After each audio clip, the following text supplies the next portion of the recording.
Hello अस्सलाम वालेकुम, मैं हूं Aamir Hafeez Malik. Welcome to 1 minute to learn it. हमारा आज का topic smart interview tips. PPSC, FPSC या किसी भी जॉब इंटरव्यू के लिए ये टिप्स जरूर आजमाएं। इंटरव्यू की डेफिनेशन देखते हैं। Interview is an activity to know about you from you. जी हाँ, इंटरव्यू एक ऐसी एक्टिविटी है जिसमें आपसे ही आपके मुतालिक जाना जाता है। ये एक आमने सामने बैठकर करने वाली एक्टिविटी। अगर आप 2 पॉइंट्स पर कमांड हासिल कर लें तो आप बड़ी आसानी से इंटरव्यू में कामयाब हो सकते हैं। नंबर 1 इंप्रेशन या तासुर, और नंबर 2 एक्सप्रेशन या बोलने का अंदाज।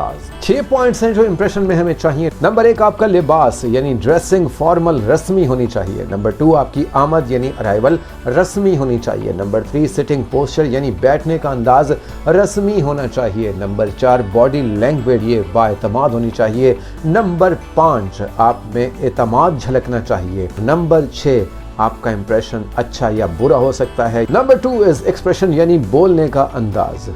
इसके पॉइंट्स देखते हैं तो इसके भी 6 पॉइंट्स हैं। नंबर 1 प्रिपेयर्ड प्रैक्टिस, आप तैयारी करें और उसकी प्रैक्टिस करें बार बार। नंबर 2 व्हाट टू से, जान लें आपने कहना क्या है और क्या नहीं कहना। नंबर 3 हाउ टू से यानी कैसे कहना है, अंदाज कैसा होना चाहिए, आपकी आवाज कांपनी नहीं चाहिए। नंबर 4 टू द पॉइंट, आपका जवाब नपतुला होना चाहिए। Don't beat about the bush, गैर मुतल्लिका गुफ्तगू मत करें। नंबर 5 से सॉरी अगर जवाब ना आए तो बड़े महज़ब अंदाज में माजरत कर लें। और नंबर 6 एक्सप्रेशन, बेहतरीन अल्फाज, फ्रेजेस और इडियम्स गुफ्तगू में शामिल होने चाहिए। अगर आप थोड़ी सी प्रैक्टिस कर लें तो यकीनन कामयाबी आपके कदम चूमेगी। Thank you for watching this video. बहुत शुक्रिया।